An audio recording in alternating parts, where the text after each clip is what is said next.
आज की क्लास हम लोग स्टार्ट करते हैं इस पहले क्वेश्चन से, जो एक कॉमन क्वेश्चन की शुरुआत है और धीरे-धीरे आगे लेवल बढ़ता जाएगा। अब क्वेश्चन आप एक बार ध्यान से पढ़िएगा, ऐसे क्वेश्चन आपको नॉर्मली हर एक एग्जाम में देखने को मिल जाते हैं। ये क्वेश्चन का एक वेरिएशन है और हर क्वेश्चन कहीं न कहीं अपने से अलग-अलग होगा। कोई किसी का कनेक्शन थोड़ा-मोड़ा मिलता हुआ मिल सकता है, लेकिन आप जैसे-जैसे आगे बढ़ते जाएँगे आपको हर एक टाइप के क्वेश्चन इसमें कवर दिखाई देंगे। तो पहला क्वेश्चन में क्या दिया गया, यदि किसी राशि पे 5% वार्षिक दर से 2 वर्ष के लिए चक्रवृद्धि ब्याज दिया है, तो इसी राशि पे समान वार्षिक दर से 2 वर्ष के लिए साधारण ब्याज क्या होगा? एक ऐसा क्वेश्चन जो लगभग हर एक एग्जाम को कवर करता है, ये वाला क्वेश्चन। कि अब यहाँ पे क्वेश्चन अगर नए भी बनते हैं तो रेट में थोड़ा चेंज हो सकता है, ये वैल्यू चेंज हो सकती है, लेकिन पूछा इसी तरीके से जाता है। आप रेलवे का उठा लीजिए, यूपीएसआई का उठा लीजिए या फिर आप एसएससी का एग्जाम उठा लीजिए, हर जगह ये क्वेश्चन आपको विजिबल होगा। तो एक अच्छा क्वेश्चन है, इसको लगाने का तरीका क्या होगा वो हम लोग यहाँ पे समझेंगे किस तरीके से लगाना चाहिए। अगर मैं इसको सक्सेसिव मेथड से करें या रेशियो मेथड से करें या इसके लिए हम स्पेशलाइज्ड फार्मूला भी आपके लिए क्रिएट कर देंगे कैसे आप कर सकते हैं। 5% वार्षिक दर से 2 वर्ष का चक्रवृद्धि ब्याज दिया है, तो हम एबी मेथड हमारा क्या होता है, 5 का डबल 10 और 5 का स्क्वायर 25, तो इतना परसेंट की जो वैल्यू है क्वेश्चन में दिया है 24 और 19। और आपसे देखिए अगर एक्चुअल बात करें कि इसी रेट पे अगर हमको सिंपल इंटरेस्ट पूछा जाए तो सिंपल इंटरेस्ट हर साल का बराबर होता है। तो 5% में अगर 2 का गुणा कर लेंगे यानी कि हमसे 10% की वैल्यू पूछी गई है। 10% की वैल्यू पूछी गई है, इसकी वैल्यू दी हुई है। अब इसको लगाने की अब देखिए अब यहाँ तक तो हो गया आपका कॉन्सेप्ट वाली चीजें। ये कैसे आया 10.25 अगर किसी को डाउट हो और पिछली क्लासेस नहीं पढ़ा तो उनके लिए बता दूं, ऐसे आप सक्सेसिव लगा लेते हैं 5 + 5 5 × 5 बटे में तो ये 10.25% आता है जिसको हम सीआई बोलते हैं।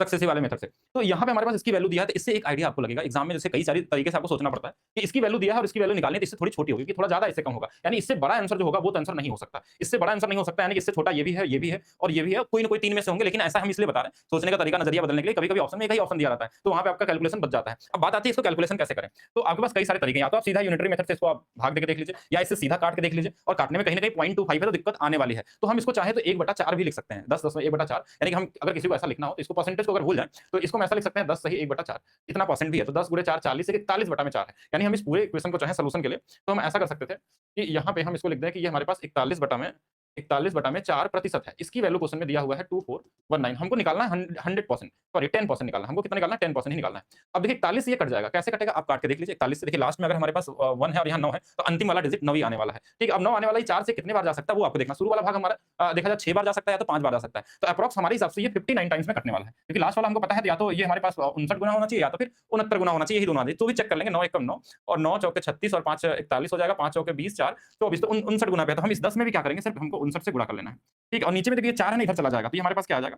तो 590 और इसमें 4 से और मल्टीप्लाई कर देंगे। ये वाला 4 भी इससे इधर मल्टीप्लाई होगा और यही हमारा आंसर हो जाएगा। देखिए 4 4 9 36 4 5 20 और 3 23 यानी कि जो आंसर हमारा था वो कौन सा वाला है? सी वाला हमारा क्या होगा? राइट आंसर होगा। एक कॉमन तरीका इस तरीके से। ये तो कैलकुलेशन में हमने टाइम यहाँ वेस्ट किया सिखाने के लिए सिर्फ आपको।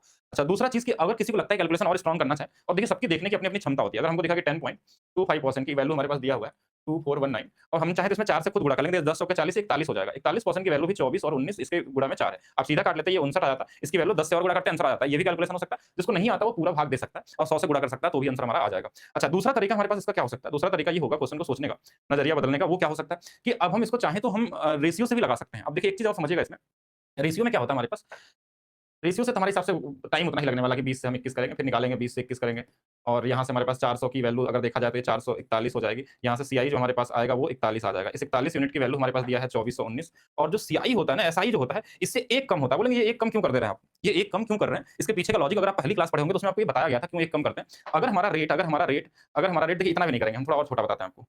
ज़्यादा जान के भी कंफ्यूज़ नहीं होना है। अगर आपका रेट अगर 1/x बन जाता है तो यहाँ से सीआई जो होता है, सीआई 2 साल का होता है वो 2x + 1 होता है और एसआई जो होता है हमारे पास 2 साल का वो होता है 2x। ठीक है, ये वाली वैल्यू होती है। तो हमने देखा कि जो रेट हमारे पास 1/20 है, तो 20 दूना 40 एक 41 ये 41 है और ये वाला कितना होगा 40 होगा। अगर 41 की वैल्यू हमारे पास 24 19 दिया हुआ है, अगर इतने में जिसका भी मल्टीप्लाई कर लेंगे, इसी में हम वही सेम करेंगे। अभी हमने किया था 59 का तो इसमें 59 का गुणा कर लेंगे और ये 2360 हमारे पास क्या होगा? राइट आंसर होगा। ये भी एक तरीका हो सकता है, लेकिन हम आपको कुछ और भी सिखाना चाहते हैं जिससे कि आप और बेहतर बने, क्योंकि हर बार ऐसा क्वेश्चन तो आएगा नहीं। मतलब हम जो दूसरा तरीका बताने जा रहे हैं, ऐसा नहीं कि वो हर जगह आपको अप्लाई करना चाहिए, लेकिन जहाँ लगे कि जरूरत है वहाँ कर सकते हैं क्वेश्चन को करने का। हम तीसरे तरीके पे बात करें, ऐसे मैं तरीका बहुत सारा बता सकता हूँ 5-6, लेकिन कंफ्यूज नहीं होना। एक तीसरा तरीका जो लगभग हर जगह आपको अप्लाई कर सकते हैं। मैक्सिमम लोग कुछ लोग जानते भी होंगे, नहीं भी जानते होंगे। तो वो क्या होगा हमारे पास कि सीआई का और एसआई का एक रेशियो होता है। अगर आप फार्मूले को दोनों के फार्मूले को रखेंगे, स्पेशली फार्मूला क्या यहाँ पे हमारे पास क्या होगा p + 1/r/100 की पावर n माइनस में जो भी वैल्यू रखना है उसको रख के सीआई का रखेंगे। एक रेशियो बन के आता है, वो रेशियो होता है हमारे पास ये 200 प्लस में r होता है और ये वाली वैल्यू हमारे पास 200 होती है। ये फार्मूला नॉर्मली आप निकाल भी सकते हैं। आप चाहें तो इसको भाग भी दे सकते हैं इसको कि ये हमारे पास कितना आ जाएगा 1 + r/200 होता है। ये भी लिख सकते थे। यही फार्मूला हमारा रेशियो देता है सीआई एसआई का। फार्मूले से आता है, मतलब बेसिक कोई ऐसा नहीं कि सीधा आपको याद कर लेना। फार्मूला रख के आप चाहें तो खुद भी निकाल सकते हैं। यहाँ हम ज़्यादा समय नहीं बर्बाद करना चाह रहे हैं। इसको लोग प्रूव नहीं कर रहे हैं यहाँ पे। अच्छा चलिए ये हो गया।